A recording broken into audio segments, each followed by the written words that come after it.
Hey guys, welcome back. Bromance. നമ്മുടെ അർജുൻ അശോകൻ, അതുപോലെ Mathew Thomas, മഹിമ നമ്പ്യാർ, സംഗീത് പ്രതാപൻ, ശ്യാം മോഹൻ, കലാഭവൻ ഷാജോൻ, ഭരത് ബൊപ്പണ്ണ, ഇത്രയും പേരാണ് main lead actors. Arun D Jose ആളുടെയാണ് director. Screenplay Arun D Jose, Ravish Nath, Thomas P Sebastian. Produce by Ashiq Usman. പടം എനിക്ക് ഇഷ്ടമായെന്ന് ചോദിച്ചാൽ എനിക്ക് കണക്ട് ആയാലത് സത്യം പറയാലോ. പടത്തിന് ഒരു ഹണീബി ടച്ച് വന്നിട്ടുണ്ട്. കാരണം എന്ന് വെച്ചാൽ ഹണീബി വണ്ണില് കറക്റ്റ് സർക്കാസ് ആയിട്ടുള്ള കോമഡീസും, അതായത് റിയലിസ്റ്റിക് ആയിട്ട് തോന്നി. നമുക്ക് ആ സിറ്റുവേഷനിൽ നമ്മളും കൂടി അവിടെ നിന്നിട്ട് നമുക്ക് ഭയങ്കര റിയലിസ്റ്റിക് ആയിട്ട് തോന്നി. ഇത് ഓരോ സീൻ ബൈ സീൻ അതിനുവേണ്ടി ക്രിയേറ്റ് ചെയ്ത പോലെ തോന്നി. ഭയങ്കര ആർട്ടിഫിഷ്യാലിറ്റി തോന്നി. ഒരു നാച്ചുറലായിട്ട് ബ്ലെൻഡ് ആയില്ല. അപ്പൊ അത് കാരണം ഓരോ സീൻ എല്ലാവരും നല്ലോണം പെർഫോം ചെയ്യുന്നുണ്ട്. പെർഫോമൻസ് ഒന്നും ആരുടെ മോശമല്ല.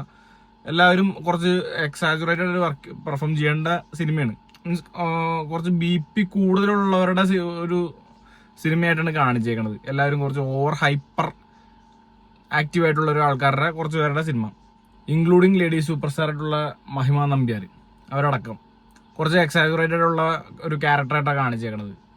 അതെന്ന് വെച്ചാൽ അങ്ങനെ വേണമെന്ന് വെച്ച് കൊടുത്തേക്കാണ്. അത് ഡയറക്ടറിന്റെ ഒരു നീഡായിരിക്കില്ല അങ്ങനത്തെ ഒരു ക്യാരക്ടർ എന്നുള്ളത്. മീൻസ് ഓവറോൾ എല്ലാ ക്യാരക്ടറും അങ്ങനത്തെ എന്നുള്ളത്.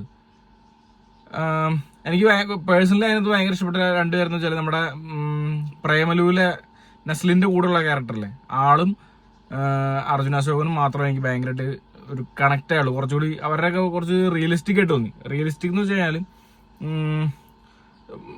സ്പോണ്ടേനിയസ് ആയിട്ട് നമുക്ക് കൊടുക്കുന്ന സാധനം ഉണ്ടല്ലോ, ചില റിയാക്ഷൻ ആണെങ്കിലും ചില സ്പോണ്ടേനിയസ് ആയിട്ട് നമുക്ക് ആ ഡയലോഗ് കൊടുത്താലാണ് അതിനൊരു എഫക്റ്റ് കിട്ടുള്ളൂ.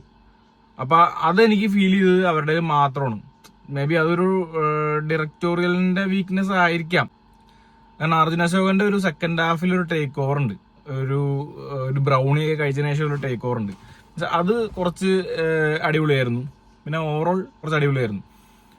അതൊഴിച്ച് ബാക്കിയെല്ലാം ഒരു വെച്ച് കെട്ടി മുഴച്ചിരിക്കുന്നവരല്ലേ, അതുപോലെ വെച്ച് കെട്ടിയിട്ട് എന്തൊക്കെയോ കാണിച്ചു കൂട്ടിയ പോലെ തോന്നി. മേ ബി ചിരി വരുമായിരിക്കും കേട്ടോ. കുറച്ചു പേരൊക്കെ ചിരിക്കണ്ടായിരുന്നു തിയേറ്ററിൽ, കുറച്ചു പേരൊക്കെ ചിരിക്കണ്ടായിരുന്നു. പക്ഷെ കുറച്ചു പേരൊക്കെ പറയുന്നത് എന്തൊക്കെയോ പറയാനുണ്ടായിരുന്നു.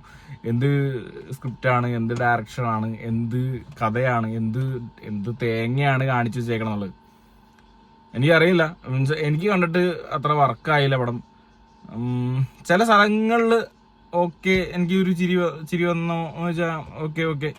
നമ്മുടെ പണ്ടത്തെ മുത്താരംകുന്ന് വ്യൂ അങ്ങനത്തെ സിനിമയൊക്കെ ആ ഒരു പാറ്റേണും ഇവർ പിടിച്ചിട്ടുണ്ട്. കാരണം സ്പോണ്ടേനിയസ് ആയിട്ട്, അത് ഞാൻ പറഞ്ഞ ഹണീബി, മുത്താരംകുന്ന് വ്യൂ, അല്ലെങ്കിൽ പണ്ടത്തെ പ്രിയദർശൻ പടങ്ങളൊക്കെ ഇല്ലേ, ആ ഒരു മോഡലാണ് ഇവർ പിടിച്ചേക്കണത്. ഇങ്ങനെ ത്രൂ ഔട്ട് ഫൺ പോയിട്ട് അതിനിടയിൽ കൂടി കുറെ പ്രശ്നങ്ങൾ, എന്നാൽ ആ പ്രശ്നങ്ങളിലെല്ലാം ഫണ്ണായിട്ട് ഇങ്ങനെ പോയിക്കൊണ്ടിരിക്കണം. പടം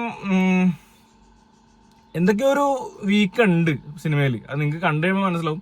ഇത് പേഴ്സണലി എൻ്റെ മാത്രം ഒപ്പീനിയൻ ആണ്. നിങ്ങൾ പടം കണ്ടിട്ട് നിങ്ങൾ ജഡ്ജ് ചെയ്യും. എനിക്കറിയില്ല മറ്റുള്ളവർക്ക് അഭിപ്രായം എന്താണെന്ന്. ഞാൻ എൻ്റെ ഒരു അഭിപ്രായം പറഞ്ഞതാണ്. ടെക്നിക്കൽ സൈഡ് നോക്കുമ്പോൾ ഭയങ്കര വൈബ്രന്റ് കളേഴ്സ് ആണ് പടത്തിലുള്ളത്. നല്ല കളേഴ്സ്, നല്ല മീൻസ് സ്ക്രീൻ ഭയങ്കര പ്ലസന്റ് ആണ്. എല്ലാ ഫ്രെയിമും ഭയങ്കര പ്ലസന്റ് ആണ്. കാരണം നല്ല കളേഴ്സ്, നല്ല ബ്രൈറ്റ് ആയിട്ടുള്ള കളേഴ്സ്, നമുക്ക് കണ്ണ് ഭയങ്കര ക്യാച്ച് ആയിട്ടിരിക്കുന്നുണ്ട്. ലാഗടിക്കുക അങ്ങനെ പ്രശ്നങ്ങൾ അങ്ങനൊന്നും ഇല്ലെങ്കിലും എന്നാലും കുഴപ്പമില്ല. നിങ്ങൾ ജസ്റ്റ് വാച്ച് നോക്ക്. എവിടേക്കോ എന്തോ ഒരു റിപ്പീറ്റേഷൻ. ഹണീബി അങ്ങനെ നിൽക്കണോണ്ട് എനിക്ക് ഹണീബി ആയിട്ട് കമ്പയർ ചെയ്യാൻ തോന്നിയത്. അപ്പൊ ഹണീബി അങ്ങനെ നിൽക്കണോണ്ട് അതിനെ റിപ്പീറ്റ് ചെയ്ത പോലെ എനിക്ക് തോന്നി. മീൻസ് അതേ പാറ്റേൺ, അതേ അച്ച് എനിക്ക് അങ്ങനെ ഫീൽ ചെയ്ത. അപ്പൊ അങ്ങനെ ഒരു പ്രശ്നമുണ്ട്. പക്ഷെ എല്ലാവരും നന്നായിട്ട് അഭിനയിച്ചിട്ടുണ്ട് കേട്ടോ. നല്ല സിനിമയാണ്, കണ്ടു നോക്ക്.